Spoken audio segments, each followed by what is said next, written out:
Boa tarde. Hoje são 20 de maio de 2025, às 17h48.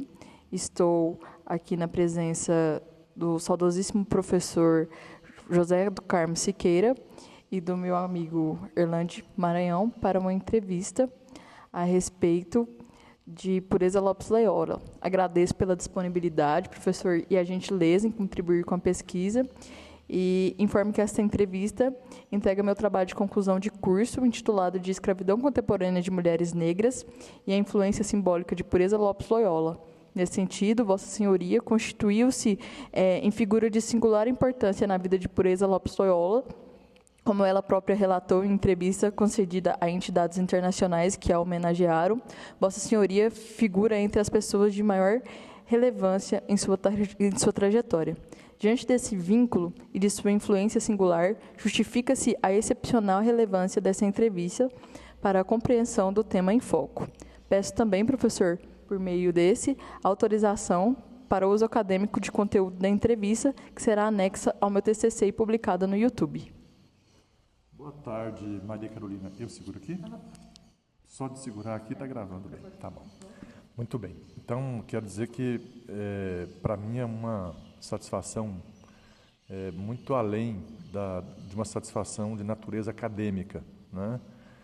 De vida mesmo, de saber que você, aqui, concluindo, né, o curso de Direito da Universidade Federal de Goiás, no campus da UFG, no município de Goiás, pôde manter contato com a experiência de vida de Pureza Lopes Loyola, lá do Maranhão, e poder aqui, né, já passado algum tempo daquele momento em que ela se dedicou, né, ela pôs toda a sua vida, o seu corpo, a sua capacidade de comunicação, correndo risco verdadeiro de vida em busca de um filho. Isso é coisa que só mãe para agir desse modo, né? De ter primeiro aquele instinto, né?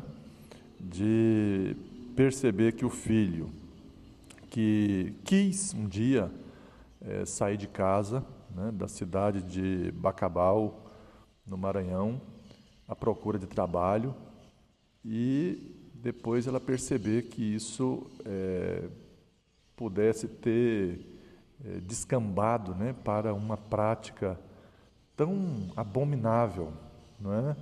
Em qualquer momento da história da humanidade. E assim, é intolerável a gente pensar que um ser humano se sinta superior a outro ser humano a ponto de subjugá-lo, de torná-lo uma pessoa escravizada, não é?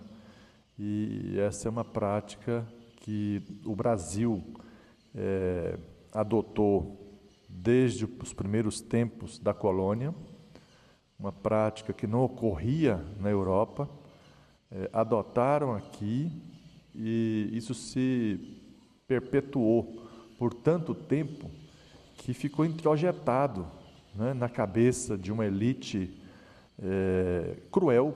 Eu não vou dizer que é atrasada, como Gessé de Souza diz no livro dele, porque não é só uma elite do atraso, é muito pior do que isso. É a elite da crueldade, que para se prevalecer, ela é capaz de utilizar, né, o trabalho humano escravizado. Então, quero dizer que eu fico muito, assim, é uma satisfação poder participar desse seu momento acadêmico, em que você se dedica, né, como pesquisadora, a tratar de um tema tão que a gente poderia ter pensado assim, olha, isso já ficou no passado da história. No entanto, ele está aqui presente, e você ter escolhido uma figura de fato emblemática com a qual eu pude manter contato lá no ano de 1994. Acho que você não era nascida ainda, né? Então, pude manter contato com a Pureza, e eu vou daqui a pouco poder dizer melhor como é que isso aconteceu, como é que foi a nossa empatia, assim, à primeira vista, o primeiro contato, e poder ter feito parte daquele momento da história de vida dela, né, de uma mãe desesperada, mas ao mesmo tempo focada. Ela estava assim, decidida mesmo a ir às últimas consequências em busca do filho, que ela tinha aquela premonição de mulher, de mãe, de que ele pudesse ter sido escravizado, como de fato ela o localizou nessa condição e pôde libertá-lo. E a partir dessa busca direta de um filho, ela ter podido se transformar numa referência, né, internacional da luta contra a escravidão contemporânea, a escravidão que ocorre ainda tanto no campo quanto nas cidades, né? Eu, pelo fato de ter sido um militante e uma pessoa que trabalhei, né, os meus primeiros momentos depois de formado em Direito e obtido a carteira da Ordem dos Advogados do Brasil, ter podido trabalhar na Comissão Pastoral da Terra, poder acompanhar de muito perto essa realidade perversa que nos acompanha até hoje, que é a da escravidão contemporânea. Então, quero dizer que participo, né,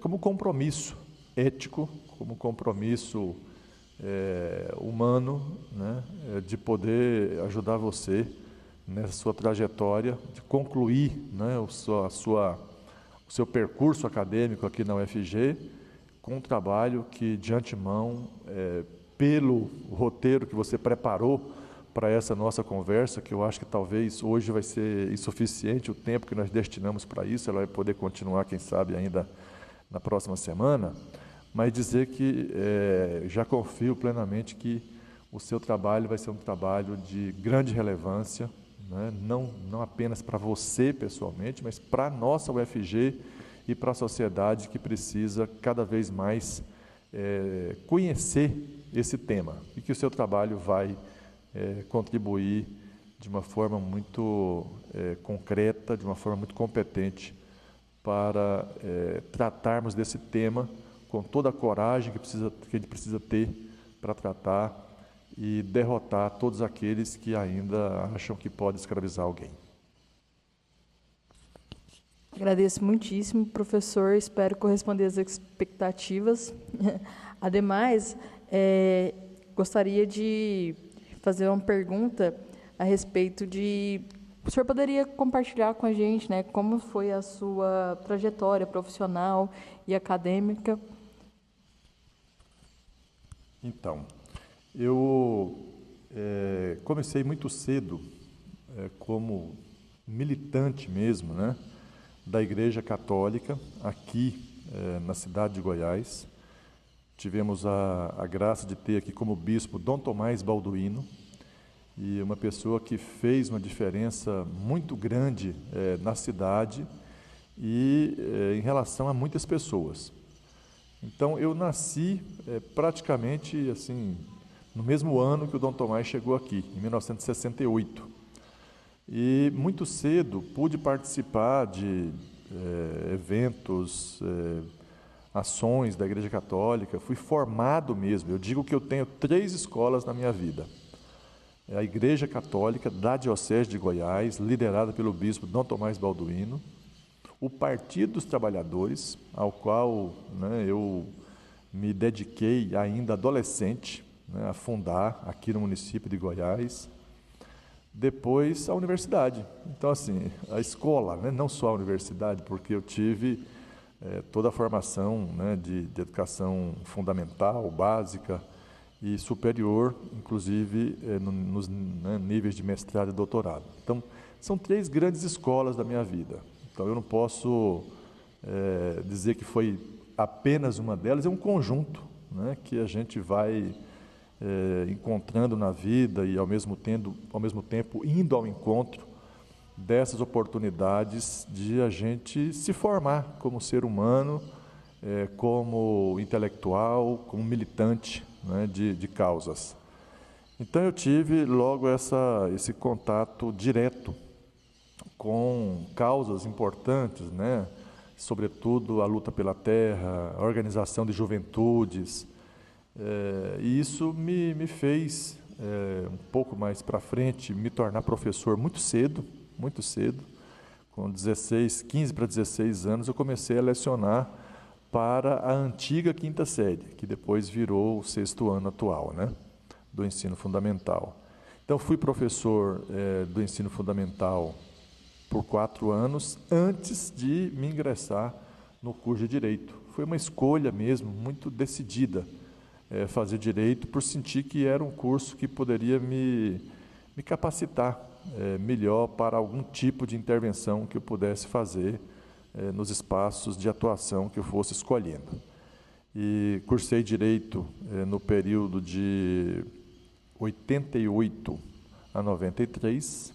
Então, eu comecei a cursar Direito, Maria Carolina, exatamente no semestre, né, no 2º semestre de 1988, quando foi promulgada a nossa atual Constituição. Então, eu já nasci como estudante de Direito, já no regime atual da nossa Constituição de 88. Cursei Direito em paralelo, trabalhando na Comissão Pastoral da Terra. Eu fui integrante da equipe e coordenei o setor de documentação da violência no campo. Isso me fez me aproximar de um outro modo, né, da realidade camponesa do Brasil. Então, eu já conhecia um pouco da luta pela terra como integrante de Pastoral da Juventude, pude acompanhar intensamente o primeiro assentamento da reforma agrária pós-regime militar aqui no estado de Goiás, que é o assentamento Mosquito, né? E depois, na Comissão Pastoral da Terra, trabalhando com a documentação da violência no campo, um tipo de pesquisa, registro, análise, né, do que acontece em relação à luta pela terra, especialmente a partir dos episódios de violência. Depois, mais tarde, eu pude registrar numa entrevista, depois num pequeno artigo, que a maior de todas as violências, para mim, é a da concentração da terra. E aí, a partir dessa lógica de concentração da terra, muitas e tantas outras violências são praticadas, né?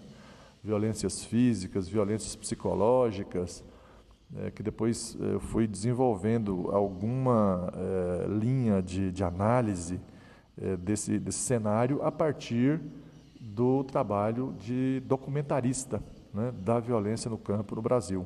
E aí poder ter uma visão, né, nacional de como a violência no campo se dava. Em paralelo com os conflitos por terra no campo, a Comissão Pastoral da Terra começou a registrar, né, as ocorrências de trabalho escravo contemporâneo. Então, eu fiquei na Comissão Pastoral da Terra no Escritório Nacional, sediado em Goiânia, no período de 1988, janeiro de 88, até setembro de 1993.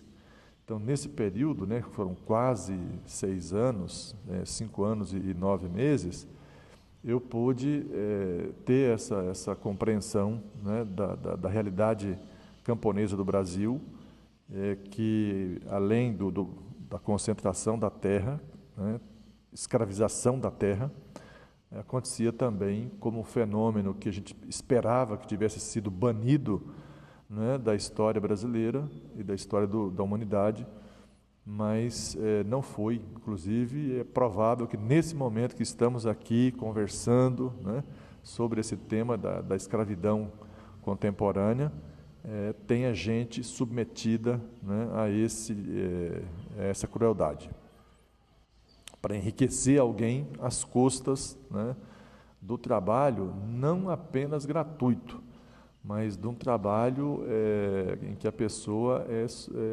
submetida, né, retirada dela qualquer dignidade. A pessoa perde toda a dignidade quando é reduzida à condição de escrava nesse momento. Então, Depois de concluído o curso, tive convites para ir para alguns estados do país, né, para a Bahia, para o Tocantins, para o Pará, para o Rio de Janeiro e para o Maranhão. E o Maranhão me fez uma proposta de trabalhar lá como advogado, que eu já, né, com a carteira no bolso, pronto, né, com vontade de poder atuar, e quis mesmo, né, fazer isso, me retirar de Goiânia, onde provavelmente eu poderia ter ingressado na primeira administração do PT, em 1992, né, com a vitória de Darcy Accorsi, e tomou posse em 93, eu acabei falando, eu não vou ficar aqui, porque senão vou virar aí um agente do serviço público, um burocrata talvez. E eu quis mesmo militar como advogado, né, e fui atuar na área criminal especificamente, fazendo pesquisa e ao mesmo tempo acompanhando casos concretos de processos que não eram levados adiante, de pessoas que matavam, que tentavam matar pessoas que se dedicavam à luta pela terra, as lideranças camponesas e seus apoiadores, né? E lá eu fui contratado mesmo como advogado da Comissão Pastoral da Terra Regional do Maranhão. E lá foi uma experiência gigante, assim, de imersão mesmo, numa advocacia comprometida, popular.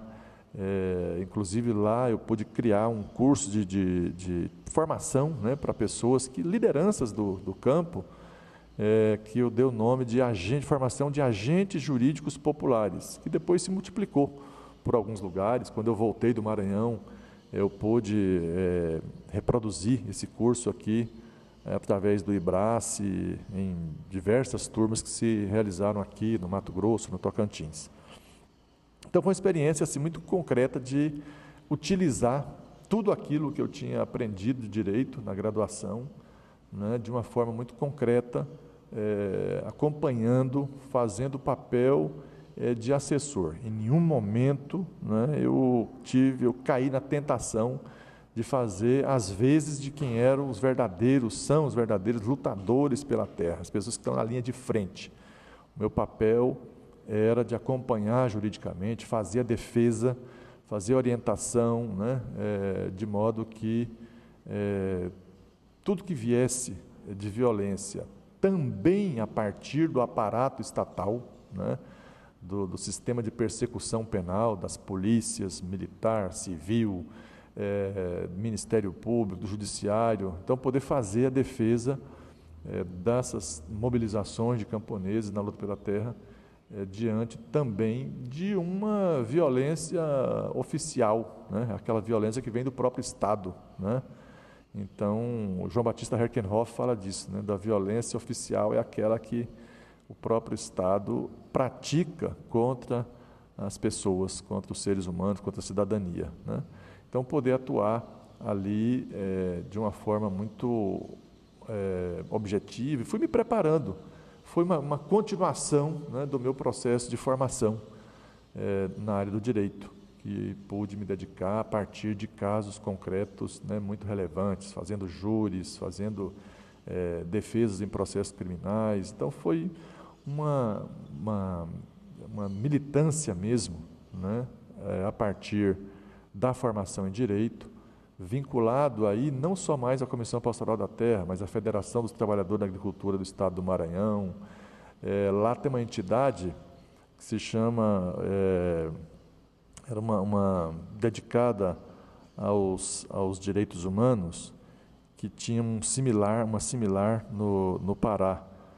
Então, também acompanhava muito as comunidades quilombolas, né, que eu pude ter uma atuação muito concreta. Depois, comissões diocesanas, né, de pastoral da terra, sindicatos de trabalhadores rurais. Então, foi uma trajetória muito dedicada a acompanhar os processos de luta pela terra e por dignidade da vida das pessoas no campo. Agradeço, professor. É nítido, né, o gigantismo do senhor perante essa luta, tanto pelas pessoas que buscam a terra e também com esse engajamento, né, com a CPT, que é uma entidade que tem um trabalho muito importante diante dessa luta pela terra e também, né, na denúncia também a pessoas, né, que estão em situações análogas a de escravo. Eu quero também perguntar em que contexto se deu o seu primeiro contato com a Pureza Lopes Loyola e como surgiu a oportunidade de atuar como seu advogado.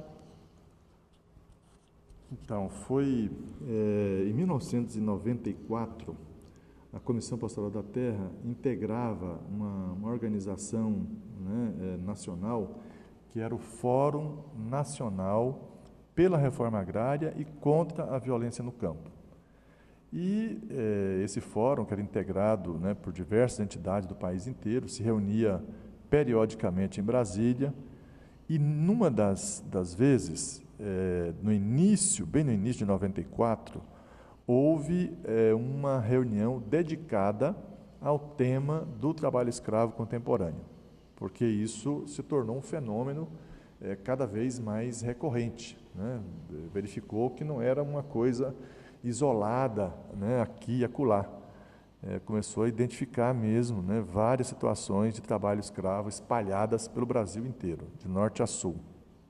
E aí, tinha uma procuradora da República, que depois se tornou subprocuradora-geral da República, né, a professora Ela Vieco Castilho, que nos apoiou, nos ajudou e também, né, ela integrava, em nome da Procuradoria-Geral da República, esse fórum, e surgiu ali uma ideia de como alterar, né, o Código Penal em relação ao tipo penal da condição análoga de escravo, porque a pena era mínima e era muito difícil chegar à figura daquele que de fato era o responsável final pelo aliciamento e a submissão de alguém a trabalho escravo no campo.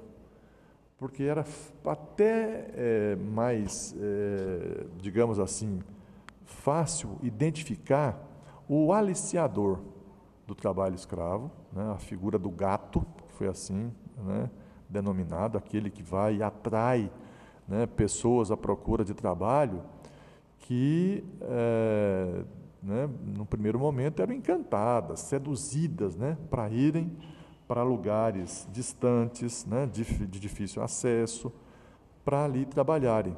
As promessas que o gato fazia eram promessas sedutoras, né, para fazer com que as pessoas enfrentassem dificuldades até chegar a esse local de trabalho, com promessa de remuneração razoável, né, de que ele pudesse depois retornar, enviar dinheiro para a família que ficava, né? Então, esse era o papel do gato, do aliciador. Também tinha ali as pensões, onde as pessoas ficavam até reunir número suficiente para irem ser enviadas ou deslocadas, né, para as fazendas onde iriam ser submetidas à escravidão. E depois, claro, tinha o capataz de fazenda, né, o responsável, o gerente, né, de fazenda, e que quando acontecia, porque tudo em lugares de dificílimo acesso, né, de acesso muito difícil, uma precariedade, né, de fiscalização, de poder chegar a esses pontos, e quando a fiscalização chegava, ia com o viés da lógica de um descumprimento de legislação trabalhista, né? E muitos acordos foram feitos, e a fiscalização trabalhista chegava até a multar, né, o imóvel, o dono do imóvel, onde se praticava o trabalho escravo, mas não ia além disso.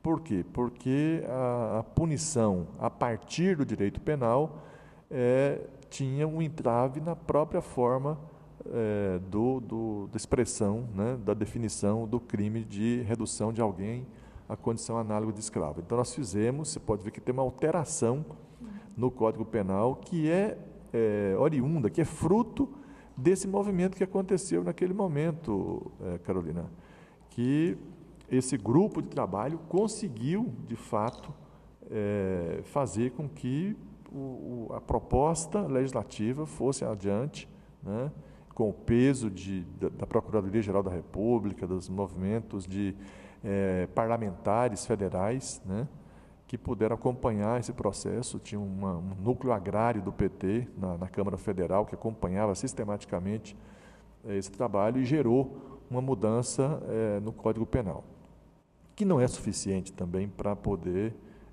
mudar definitivamente, né, fazer com que essa situação seja extinta, seja abolida, né, do nosso contexto, da nossa vida. Então foi a partir dessa participação que eu tive nesse processo, quando eu voltei de Brasília, de uma das reuniões, acho que foi em abril de 94, e, por incrível que pareça, lá no Maranhão eu tinha muito espaço na mídia, né? Muito espaço na televisão, no rádio, em jornais, né? Dava muita entrevista. E ela me viu dar uma entrevista na televisão falando como é que se caracterizava o trabalho escravo contemporâneo. E foi atrás, como ela viu a minha identificação, advogado da Comissão Pastoral da Terra, ela foi até o escritório da Comissão Pastoral da Terra em São Luís do Maranhão e me procurou para falar comigo e falou do caso dela. Naquele momento inicial, ela não tinha ainda uma certeza, né? Ela não tinha assim, ela não estava certa de que fosse essa a situação, mas manifestou de uma forma convincente, né? Uma espécie de instinto, um faro muito refinado. O filho dela poderia ter sido escravizado, né? E eu compartilhei essa situação com o coordenador da Comissão Pastoral da Terra na época, o padre Flávio Lazarim, né, que está vivo até hoje, né, mora lá em São Luís do Maranhão, e ele me autorizou, né, disse, acompanhe, dê toda a assistência, e foi isso que eu fiz, dei toda a atenção. A Comissão Pastoral da Terra apoiou os deslocamentos que ela fazia pelo interior à procura do filho. E eu cheguei a acompanhá-la, eu, mais um colega da Comissão Pastoral da Terra, que dirigia uma Toyota Bandeirante pé duro, né? Pedro Marinho, já falecido, e uma jornalista da Folha de São Paulo, Cristina Gutkowski, gaúcha, e que trabalhava lá correspondente da Folha em São Luís e para o Nordeste, né? E fomos então os quatro, a dona Pureza, a Cris Gutkowski, jornalista disfarçada, né, usava um equipamento de gravação, né, que não tem a sofisticação que nem esse de hoje que você está com ele aqui, mas um gravadorzinho, né, para poder obter informações. E nós fizemos um planejamento para irmos primeiro a uma cidade do Maranhão, que fica mais para o sul do Maranhão, chama Sailândia. E, a partir da Sailândia, identificar para onde iam as pessoas que eram aliciadas ali. Então, a gente já tinha uma informação segura de que a Sailândia tinha algumas pensões próximas à rodoviária local, que era um ponto de aliciamento. As pessoas, os trabalhadores, eram concentrados ali. E, de lá, obtivemos informação. E aqui eu preciso dizer, então, você perguntou como é que eu passei a ser advogado dela, né? Então, sendo advogado da Comissão Pastoral da Terra, envolvido, né, com essa temática de combater o trabalho escravo contemporâneo, pude, né, me dedicar com tantas outras atividades que tinha, mas pude dar toda a atenção mesmo à dona Pureza, por entender, digamos assim, aquela situação que ela vivia, aquela angústia que ela vivia à procura do filho Abel Lopes Loyola. E até escrevi um texto chamado A Procura de Abel, que foi uma das viagens que nós fizemos, né? Eu posso encontrar para você. Um pouquinho antes disso, eu tinha publicado um texto sobre a escravidão contemporânea, e eu intitulei, Maria Carolina, Acorrentados pela Dívida. Por quê? Porque a dívida, o endividamento crescente do trabalhador, da pessoa do trabalhador aliciado para ser escravizado, é o que tornava um refém, né? Uma pessoa que ficava ali sem poder sair. Ele estava acorrentado pela dívida crescente que ele tinha que pagar até o transporte do local do aliciamento à fazenda.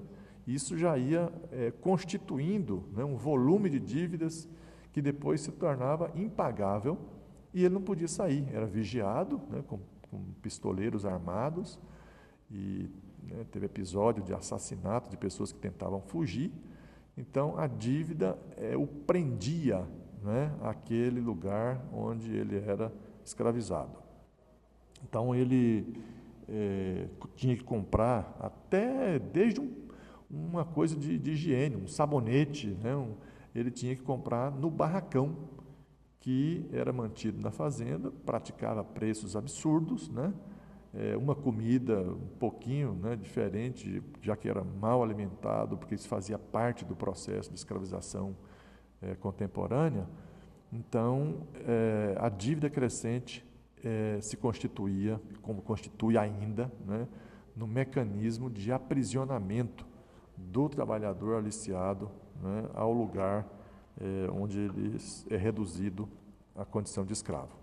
Então, pude acompanhar a Dona Pureza nessa... Foi uma aventura que a gente preparou, falou assim, olha, eu não ia ostensivamente como advogado, né, mas a confiança, eu pude relatar isso para o Renato Barbieri, que produziu um filme sobre ela, e está produzindo agora um documentário, e dizer, olha, ele perguntou, mas por que fazia que vocês tiveram essa coragem, né, de fazer essa, digamos, essa peregrinação por um lugar onde as pessoas eram aliciadas e depois de lá irmos em direção a fazendas onde a gente tinha uma informação bastante segura, que a gente ia conferir, para onde essas pessoas eram levadas e submetidas à escravidão e à procura do filho. Eu falei, olha, a gente tinha um escudo, a Dona Pureza era o nosso escudo.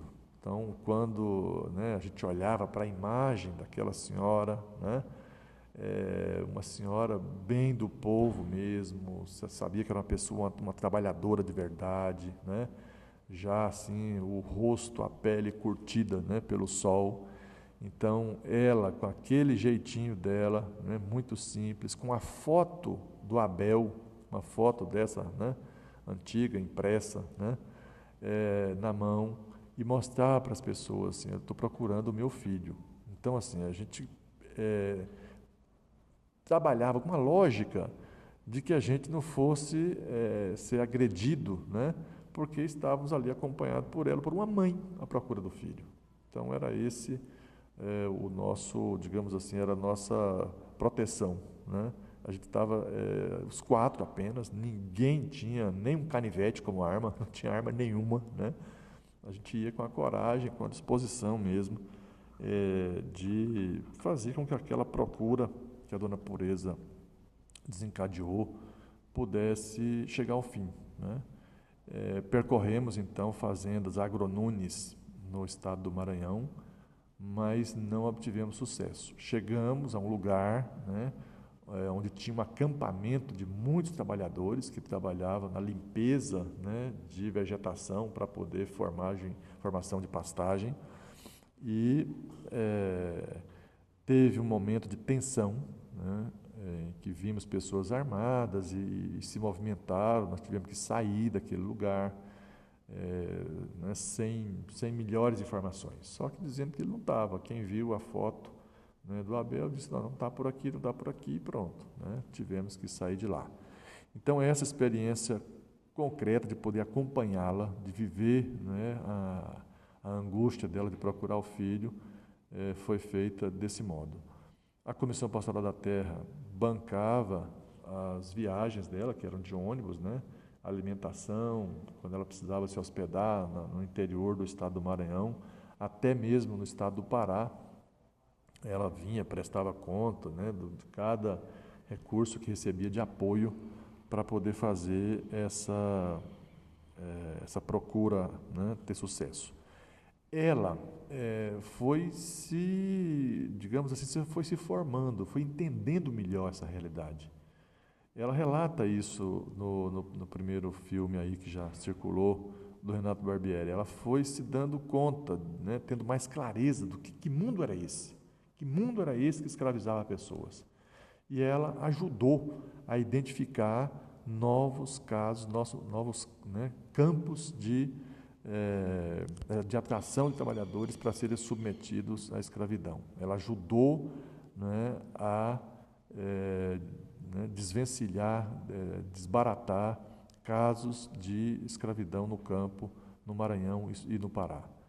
E a consciência dela ia crescendo. À medida que o tempo ia passando, ela ia tomando mais contato com essa, né, realidade, e com isso ela ia tendo mais clareza, tinha mais coragem para falar sobre o que estava acontecendo, sobre o que ela via, né? Ela foi convidada a comparecer em Brasília, no Ministério da Justiça, participou de seminários, de eventos sobre o trabalho escravo, e o depoimento dela era o depoimento, assim, talvez um dos mais sensíveis, mais concretos que a gente podia acompanhar, sabe, de alguém que estava à procura do filho, que à medida que o tempo passava, mais uma espécie de certeza crescia nela de que ele podia estar por ali, assim como aconteceu até ela encontrar o Abel, até ela encontrar. E, de fato, com isso, mostrar que ela estava certa, né, naquele pressentimento que ela teve lá atrás. Ela se tornou uma referência tão grande que foi premiada com o Anti-Slavery International, né, uma entidade inglesa de combate à escravidão, que a premiou por conta do que ela pôde contribuir para combater o trabalho escravo contemporâneo. Então, ela foi a Londres receber essa premiação e como um sinal assim, olha, faz parte da causa, né, que ela abraçou a partir de um caso, né, dentro da casa dela, do filho dela. Ela virou uma referência, né, na luta pela terra. E o depoimento dela não é um depoimento de um acadêmico, não é um depoimento de alguém que olha o trabalho escravo, né, de longe. Ela estava ali, né, mergulhada naquilo, e a cada experiência que ela tinha, né, de ir atrás do filho, ela conhecia um pouco mais daquela realidade, se convencia, né, e com isso ela podia fazer manifestações, relatos de uma forma muito concreta, como pessoas, seres humanos, né, ainda eram submetidos à escravidão. Perfeito, professor, agradeço muito. E eu gostaria de saber, além da ampliação da tipificação do Código Penal, né, especificamente do artigo 149, quais os desafios jurídicos enfrentados durante a atuação no caso envolvendo o filho de Dona Pureza e a luta dela pela justiça? Bom, a gente ia... primeiro, não existia assim, um mecanismo, por quê? Porque o governo brasileiro não reconhecia o trabalho escravo.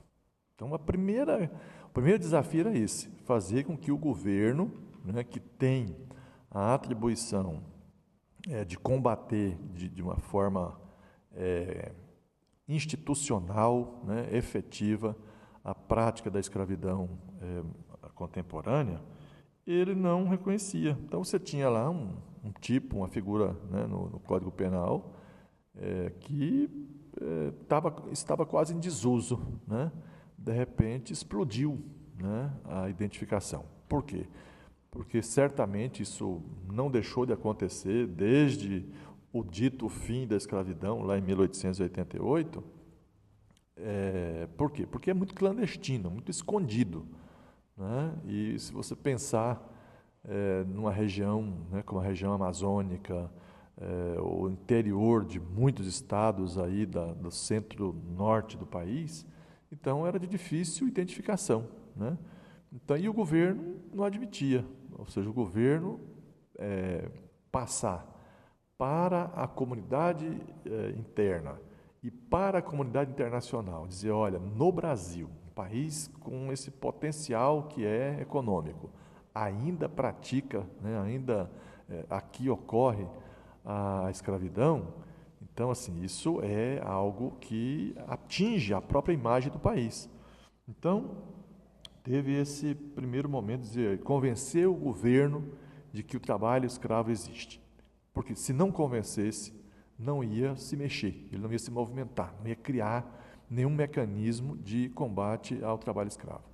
Então, o primeiro momento criou um grupo, né, de repressão ao trabalho escravo contemporâneo, juntando o Ministério do Trabalho, com a sua função fiscalizadora dessa natureza, Polícia Federal, para dar suporte, né, à segurança e fazer a parte de repressão do lado penal, né, e começou a funcionar esses grupos itinerantes que saíam para um lugar ou para outro à medida que tinha um registro, né, de trabalho escravo aqui ou acolá, né.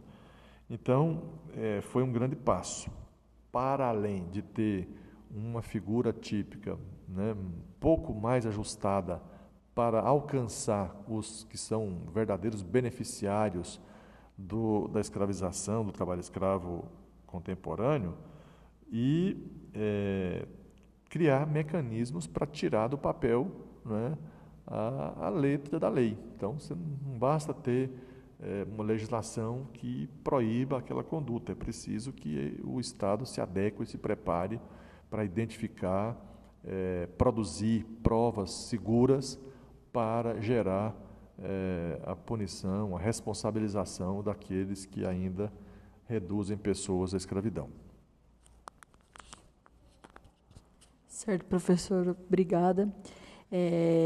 Eu também gostaria de saber que, assim, considerando a sua experiência como advogado e professor, como o senhor analisa o impacto da interseccionalidade, especialmente gênero e raça, nos trabalhos análogos à escravidão, particularmente no ambiente doméstico? Bom, acho que ainda precisamos avançar em reunir estudos, pesquisas, né, que possam fazer esses recortes de uma forma bastante consistente, né, para nos dar elementos para a gente fazer uma análise mais, digamos, adequada, né?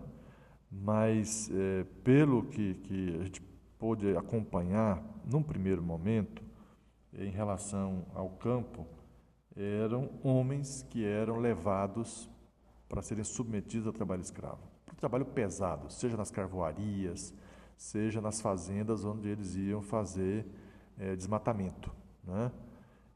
Então, a quase totalidade de homens. E as mulheres que iam fazer o trabalho da cozinha, né? Que a dona Pureza chegou a encontrar mulheres que faziam. Nós encontramos, na Agronunes tinha, né, as mulheres que faziam o trabalho da cozinha.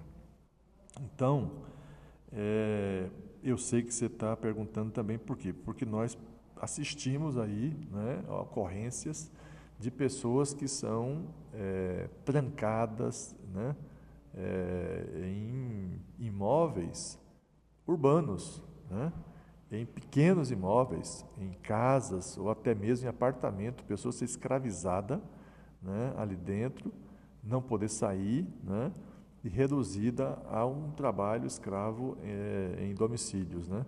E aí sim, aí já é o inverso. Se no campo você tinha a predominância, né, de levarem trabalhadores braçais homens, né, aqui é o trabalho da mulher para ser reduzida à escravidão doméstica, né? E que a gente acompanha muitos casos que vão explodindo aí, que vão revelando que essa conduta, né, cruel se repete, se mantém e que, né, ainda leva tempo para a gente acabar de vez com esse tipo de situação. Então, é uma realidade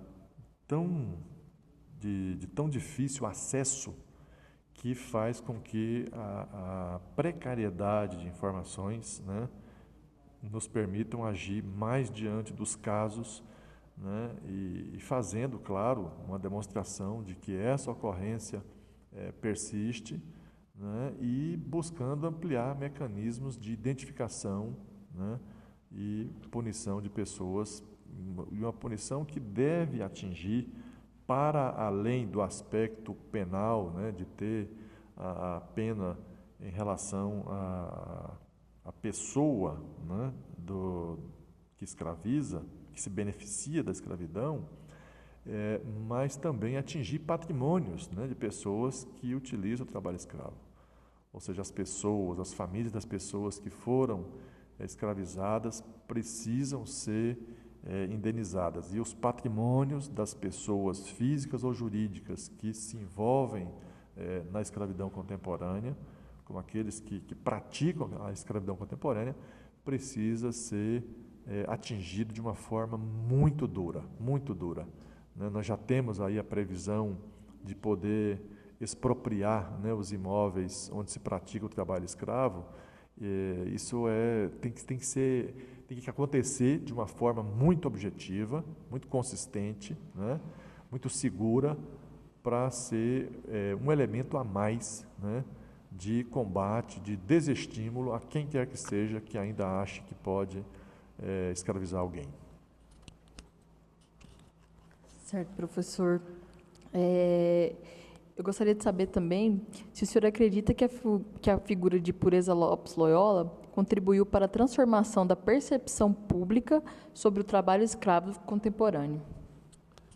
Eu não tenho a menor dúvida disso, né? Eu pude acompanhar muito de perto e como eu falei anteriormente, de acompanhar como que isso foi pedagógico, né? Hoje é dia da pedagogia. Como foi pedagógico para ela que passou a compreender esse fenômeno, né? Ou seja, a partir do momento que ela assistiu a uma entrevista, né, que eu estava falando sobre o trabalho escravo contemporâneo, ela poder, né, ter aquele estalo, dizer, olha, é isso que pode estar acontecendo com o meu filho. Então ela teve esse primeiro impacto, né, e essa primeira percepção, e ela não ter descansado momento nenhum. E ela dizia isso, ela não ia parar enquanto não encontrasse o filho, vivo ou morto. Ela dizia isso para a gente. Ela sabia, ela tinha esse pressentimento e ela queria, né, o que ela queria era encontrar o filho, em qualquer circunstância, em qualquer situação. E ela ter se transformado em um porta-voz, né, uma porta-voz desse problema gravíssimo, desse problema abominável, né? E sendo porta-voz, como eu disse, com uma legitimidade, Maria Carolina, que fazia com que ela não tinha como alguém questionar o discurso que ela fazia em torno do que ela via, né? Ela estava lá como mãe à procura do filho. Então esse apelo que ela fazia era muito concreto, né? Despertava nas pessoas, seja num ministro de Estado, num parlamentar, num agente da polícia, num agente do Ministério Público. Ela tinha, as pessoas olhavam para ela e quando ela falava, ela chorava também, porque era um sentimento que explodia dentro dela ali. Então isso fazia com que o exemplo que ela deu de combater o trabalho escravo a partir, né, de uma vivência, né, interna, né, de ter o filho reduzido a essa condição, fez com que ela tivesse mais atenção ainda. Então ela teve uma atenção e ela ter sido, né, agora ter a sua vida transformada no primeiro filme, agora num documentário mais amplo ainda. Ela percorreu agora várias cidades do Brasil, apresentando, né, debatendo o tema depois da exibição do filme. Então isso aconteceu agora, né? O Renato me ligava da Paraíba, de Recife, de São Paulo, dizendo, olha, Dona Pureza está aqui agora falando depois da exibição do filme, citou você aqui, tá. Então, assim, ela não parou, né? Ela podia muito bem, depois que ela encontrou o filho, se recolher, né? E dizer, não, já cumpri a minha missão de resgatar o Abel. Mas para mostrar que ela, de fato, se tornou uma lutadora, né?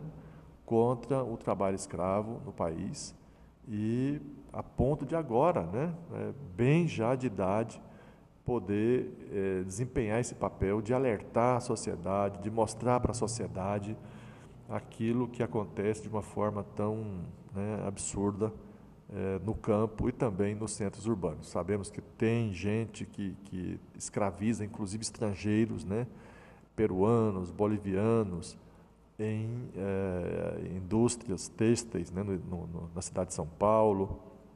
Então, é uma realidade complexa, né, e que nós estamos ainda dando passos muito pequenos, né, na direção de tornar essa prática algo que não seja mais da nossa realidade. Certo, professor. O senhor, apesar de já ter mencionado, meio que indiretamente, mas por ela ser uma figura que eu admiro muito, eu gostaria de que o senhor falasse para mim quais os aspectos da vivência com Dona Pureza o senhor considera mais marcante ou transformadores, por favor. Olha, de fato, eu acho que já falei algumas coisas sobre ela, desde que você falou o nome dela aqui, né? Mas primeiro, assim, ela ter tido essa perspicácia, né, de falar assim, olha, isso pode estar acontecendo com meu filho, porque ela podia ter assistido, né, aquela matéria de televisão ali e pronto, né?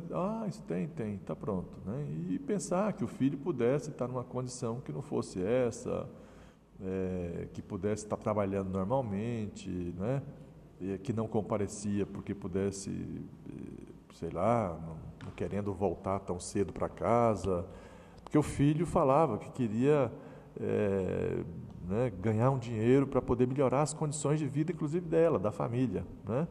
Então ela podia pensar que tivesse ele, né, de fato, trabalhando em condições que não fossem, né, a de escravidão, e pronto. Mas ela teve aquela percepção ali, e a partir daquele momento ela foi crescentemente, né, tomando cada vez mais conhecimento dessa realidade, né, e enfrentando. Então, assim, a coragem dela é uma característica dessa mulher, Maria Carolina, que você precisa ressaltar muito, né? Ela foi muito corajosa. Ela não teve barreiras. Ela enfrentou todas as dificuldades possíveis que a gente possa imaginar que ocorra nesse tipo de ambiente, né? Altamente clandestino, hostil, que não tem o menor receio, né, das pessoas matarem e largarem os corpos, né, largados por ali no meio do mato, e ela enfrentou tudo. Então, a coragem que não teve limite, né? Depois, ela foi se tornando assim, um ser falante, né? Um ser que começou a comunicar, um ser uma comunicadora mesmo dessa realidade. E ela conseguiu fazer isso juntando, né, o apelo da mãe e o conhecimento que ela foi tendo da realidade. Então ela juntou, né, aquela coisa bem da intimidade de mãe, de querer resgatar o filho, mas ao mesmo tempo ela fez uma transposição, de identificar que muito mais pessoas estavam envolvidas nisso e que ela podia, mesmo reconhecendo a pequenez dela, mas ela podia ser um agente, né, de transformação dessa realidade. Então ela mergulhou nisso de corpo e alma, né, e pôde dizer assim, olha, Dona Pureza promoveu transformações. Essa é uma mulher que deixou, né, ainda em vida, ela continua viva, mas deixou já um exemplo de como uma pessoa,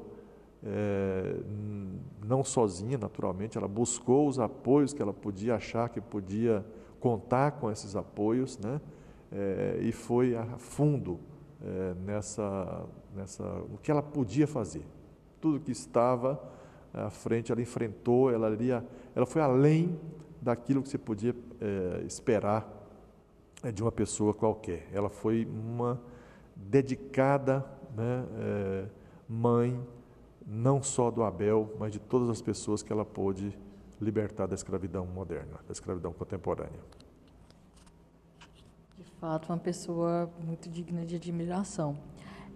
Ademais, professor, na sua avaliação, quais os principais desafios atuais no enfrentamento ao trabalho escravo contemporâneo? Também eu comecei a dizer, né, nós precisamos ter mais estrutura por parte do governo, que quem pratica, né, o trabalho escravo, para você ter uma ideia, a exemplo, né, da chacina de Unai, em Minas Gerais, ele, né, foi capaz de eliminar os fiscais do trabalho.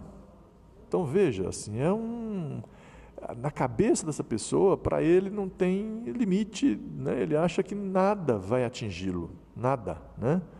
E essa família Mânica lá, ela tentou de tudo escapar da possibilidade de punição pelo que fez, né? Então, o Estado precisa assumir, né, de uma forma ainda mais clara, o reconhecimento de que a escravidão contemporânea existe, né?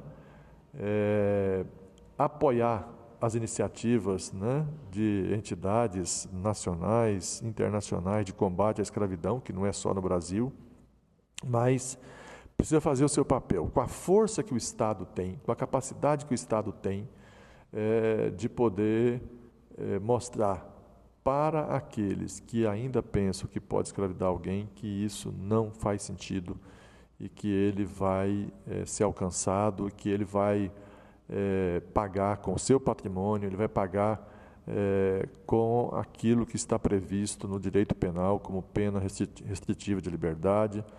Ou seja, o Estado tem que ser mais contundente, né, em relação... e ele precisa priorizar mesmo. O Estado não dá conta de fazer tudo ao mesmo tempo, mas ele deve adotar, né, o combate ao trabalho escravo como uma das prioridades, né, para que o Brasil não siga, né, como uma grande potência mundial, com a vergonha de ainda ter seres humanos aqui do país reduzidos à escravidão. Então, o papel do Estado é o elementar, é o fundamental, né? Encorajar os que combatem a escravidão e punir de modo a desencorajar todos aqueles que acham que podem contribuir em algum momento da engrenagem, que é uma engrenagem muito grande, né, da escravidão. Conta, às vezes, com uma pessoa ali muito próxima do que é escravizado, né? O gato, o aliciador, né? Aquele que é o capataz de fazenda, o gerente de uma carvoaria, é uma pessoa também comum, mas que está ali numa condição de chefiar pessoas que são reduzidas à escravidão. Ele tem que ter essa consciência, que ele está escravizando alguém e que ele não pode mais continuar agindo dessa forma. Perfeito, professor. E, por último, queria que o senhor deixasse uma mensagem, né, para os futuros juristas comprometidos com os direitos humanos, inspirado pelo exemplo de Dona Pureza, assim como eu. Acho que, não só eu, acho que tem muitas pessoas que se sensibilizam muito com essa luta e têm interesse, né? E o senhor é uma pessoa muito indicada, né, para que deixasse uma mensagem para nós. Uma pessoa também muito admirável, com uma luta muito bonita, né, e transformadora também, assim como transformou a vida de Pureza, Lopes Loyola, a vida de Abel, e com certeza, né, muitas outras vidas aí. O senhor trouxe luz, esperança, né, clareza, e Sucesso a elas. Imagina, Maria Carolina, que desafio, né? Como eu disse para você no começo, né, lá atrás, né, na minha adolescência, depois na minha juventude, eu decidi, né, cursar Direito porque tinha, naquele momento, uma noção ainda, né, bem, digamos assim, inicial de o quanto o Direito podia fazer parte da minha vida como uma pessoa que iria militar, né, por lutas por dignidade humana, né, por direitos humanos. E, de fato, isso até hoje faz parte da minha trajetória, da minha vivência, das minhas vivências.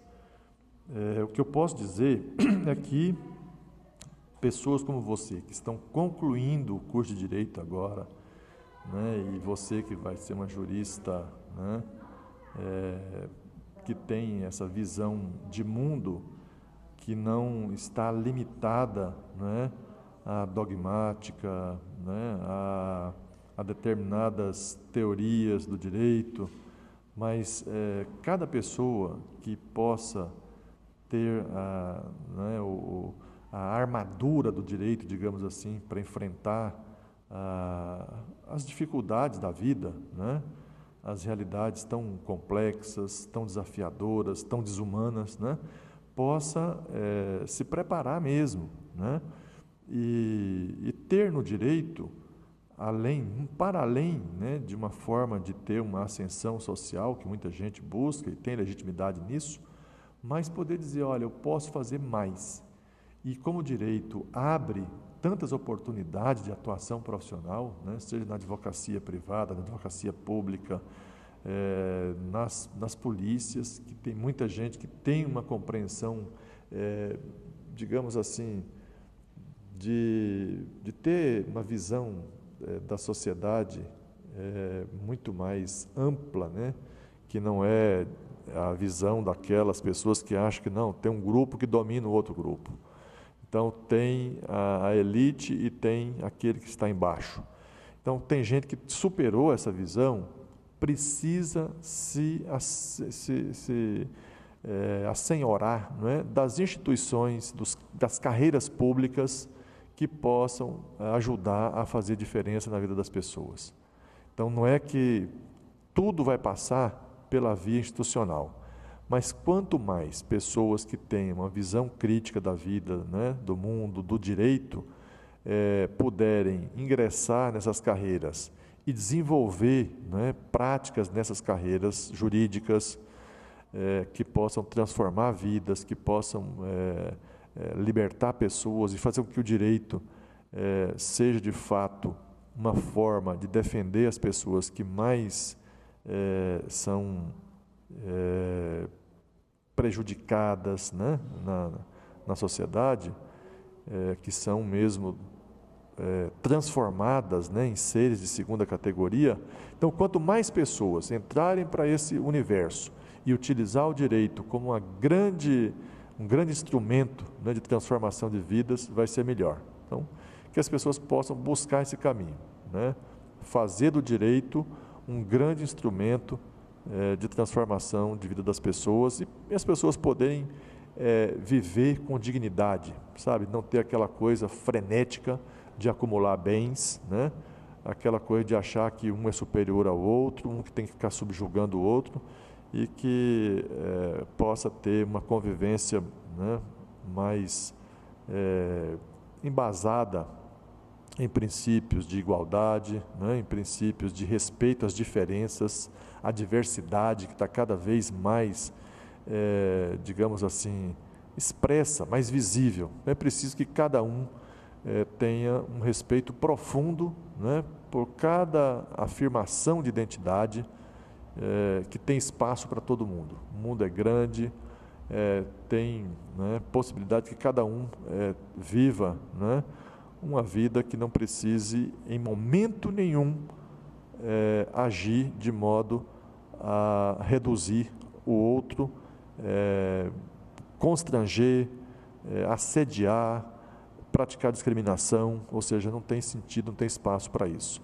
E aí a Dona Pureza foi exemplo de tudo isso. Ela lutou a partir do filho para que muitas pessoas saíssem dessa condição de indignidade e conseguiu, né, resgatar e levar mesmo dignidade para as pessoas que às vezes nem percebiam que tinham esse direito, né?